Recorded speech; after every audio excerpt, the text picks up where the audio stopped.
What up? My name is Schwadog, coming at you with some more Arknights content, and today, we're talking about strategy. Let's play.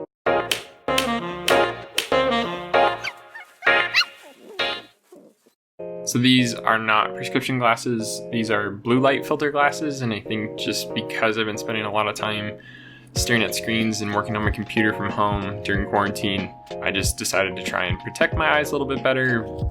They say it helps with better sleep regulation, so hopefully this helps.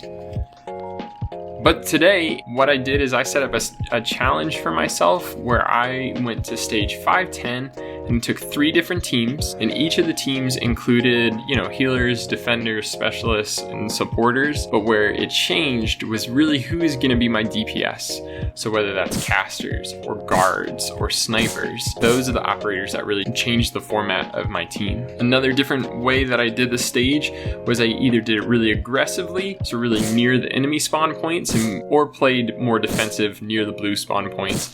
And I wanted to see how difficult or how easy or how much it would change playing either more aggressive or defensive and with each type. And I just thought that this would be some interesting and fun training for myself for Contingency Contract, getting used to being limited to certain types of units. And I know this doesn't exactly follow the risk tags in Contingency Contract, but whatever, it's fun.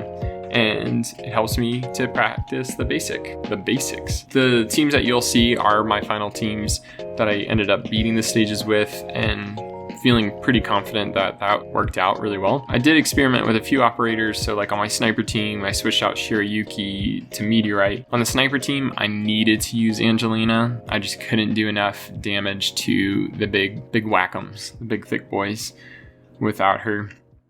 On the guards team, I tried to bring my low-level Astacia. She died too quick.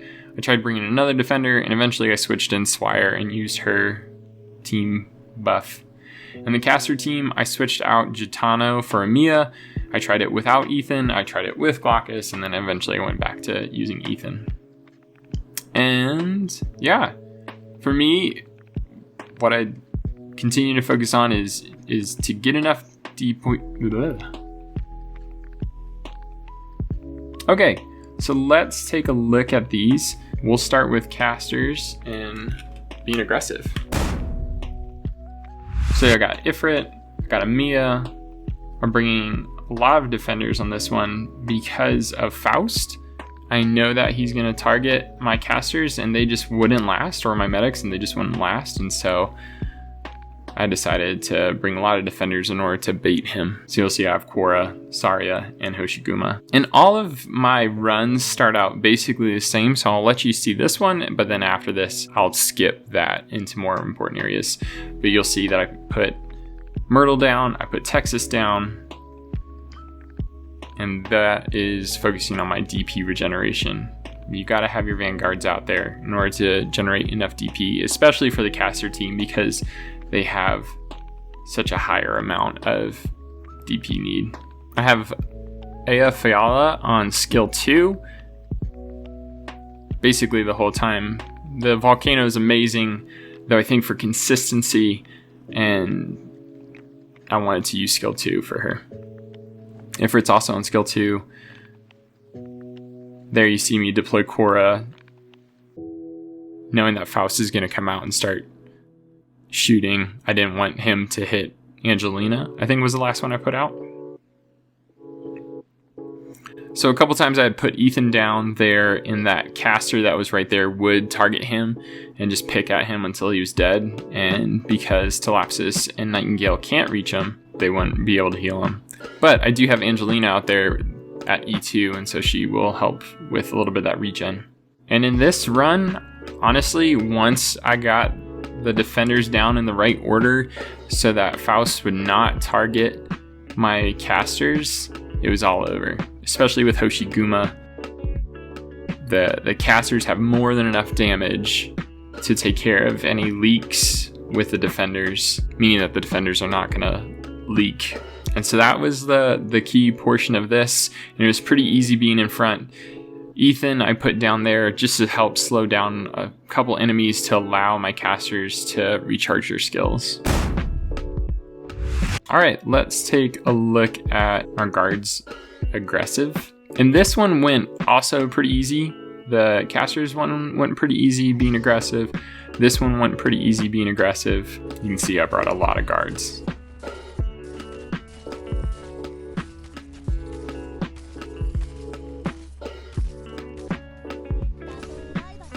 I didn't really know what to do with Swire.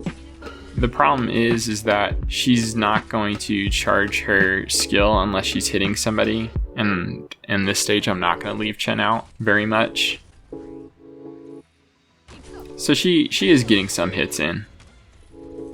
I think some parts of the stage, Swire will be pretty dry, not hitting enemies because Hoshiguma's right there.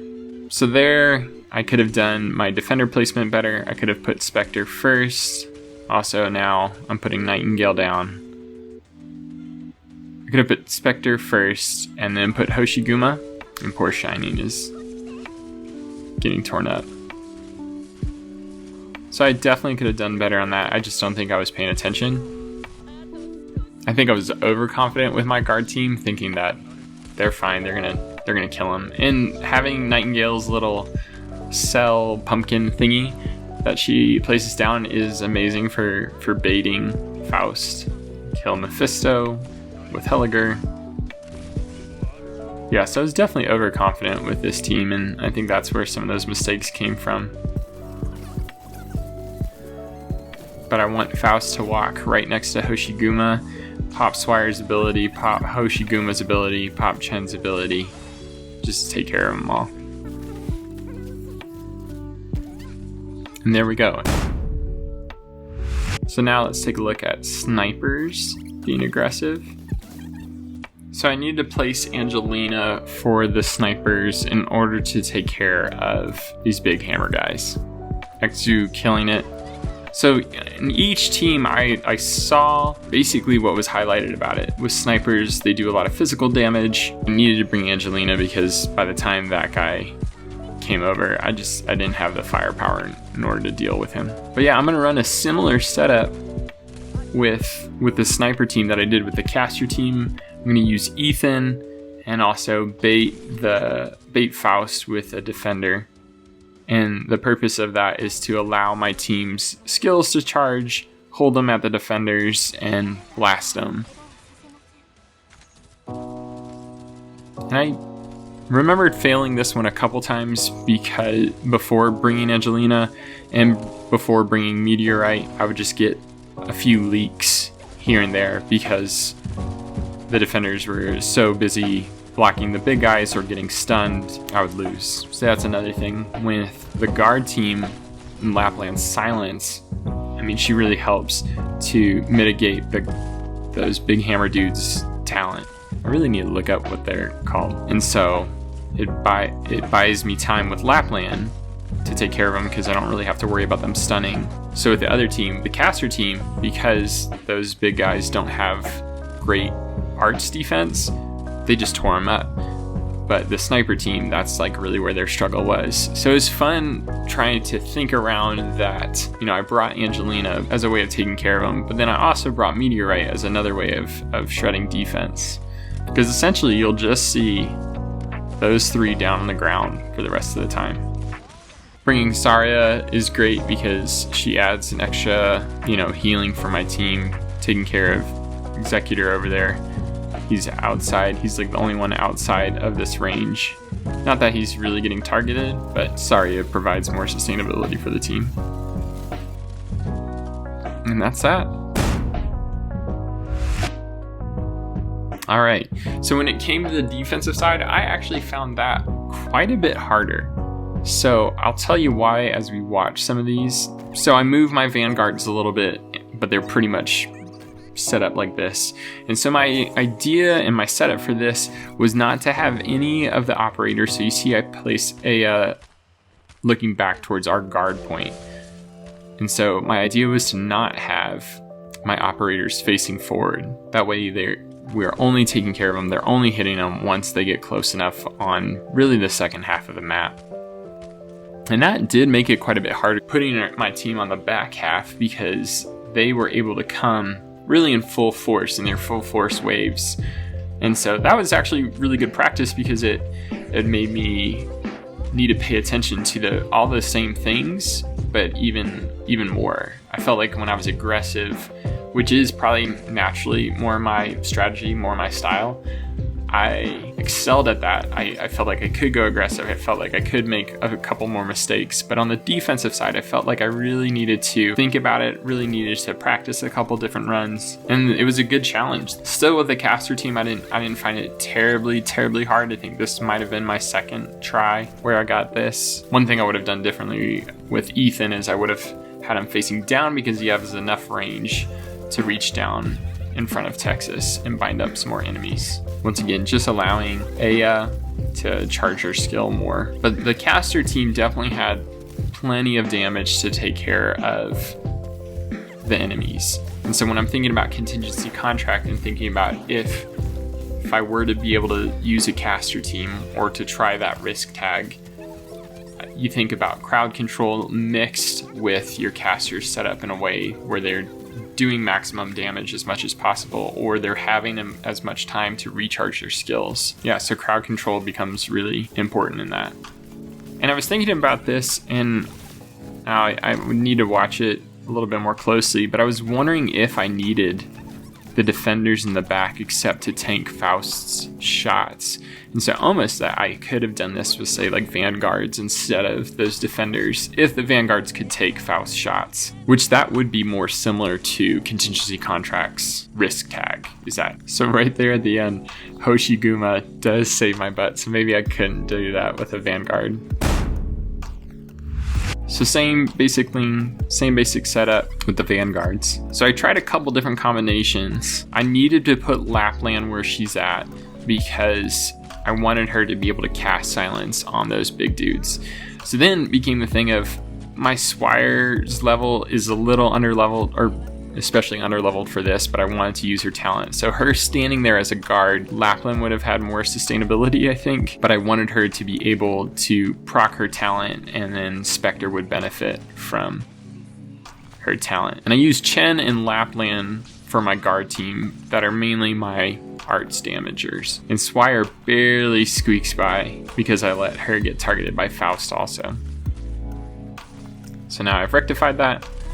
Have little Philip over there, shout out to Tucktone, taking the shots, and then he's going to target Hoshiguma. So where I failed in this a couple times was putting Spectre on the other side behind Hoshiguma, and then on this side having Saria, and there just wasn't enough damage on the lower lane to be able to clear the stage. I think maybe both Mephisto and Faust walked through. So really on the guard's defensive, it was much harder, and it came to when using skills and monitoring how much DPS I had on each lane. Hoshiguma, amazing defender. I've switched out Swire and Helliger behind her several different times. And then I would use Project Red to slow down a couple enemies to give them a little bit more time to kill enemies up there on the top lane. That's another thing is I feel like when you are being aggressive, Mephisto coming through, since he walks so slowly, you would want to attack him the whole time. But because of the stipulations I put on myself, which are silly for sure, I only have a limited amount of time to do damage. So that's why it was important for me to pop Swire's ability, pop Spectre's ability. Once again, not worried about her dying, just trying to do the damage.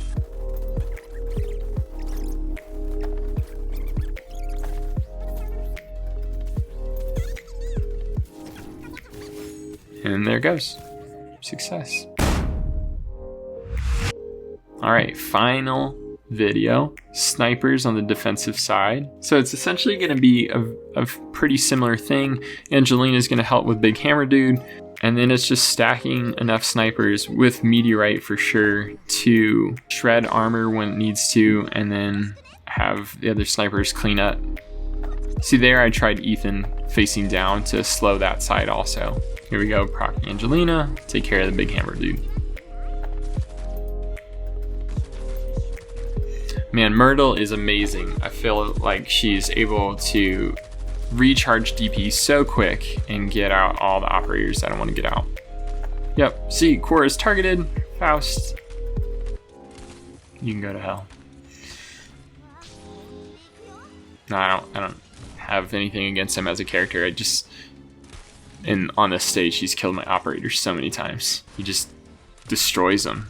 So timing of who your last operator was out is so important on this stage. And I don't recall this being that much harder than the aggressive version. Once I figured out the strategy that I need to use with the snipers, I didn't find this one as difficult. I found the guard one had the most variability between switching from doing it on the front half of the stage or the back half. And I think, yeah, it's actually hard to say whether it's the snipers or the casters where the difference wasn't nearly as noticeable. Even though I felt like overall, once I got the strategy down with the casters, because they just do so much more damage, they were actually the easier team to run this stage with. Another thing on this stage that you have to deal with as time goes on is Faust calling in more of those crossbows. So the quicker you get the stage done, the less crossbows there are shooting your team. So I feel like on this stage especially, it is more advantageous to be on that front half of the stage if your DP is there for you to deploy your units. Yeah, so my final thoughts are that was fun. Basically it. Using strategy really goes back to the basics on this. I wasn't doing anything fancy. Talking about getting enough DP points, monitoring my sustainability, whether to deploy a defender or a DPS or a medic or a healing defender. I did not practice this super well, was retreating operators when I was supposed to. Skill timing was important because when the tough waves came through or the really defensive hammer guys came through, I needed to use my skills there. And then also just playing the stage and noticing how much arts damage versus how much physical damage I needed was really important. And then the last thing, once again, who's going to be the bait for Faust. But that's really something to think about in every stage, is who's the last unit that I deployed and what range are they in for the enemy units that could be targeting them if they're long range units. But yeah, thanks for sticking around. Hope this was fun. Hope this was entertaining. I know I had fun challenging myself with it. And good luck with your practicing and good luck with your grinding. See you next time. Schwadog out. Yeet.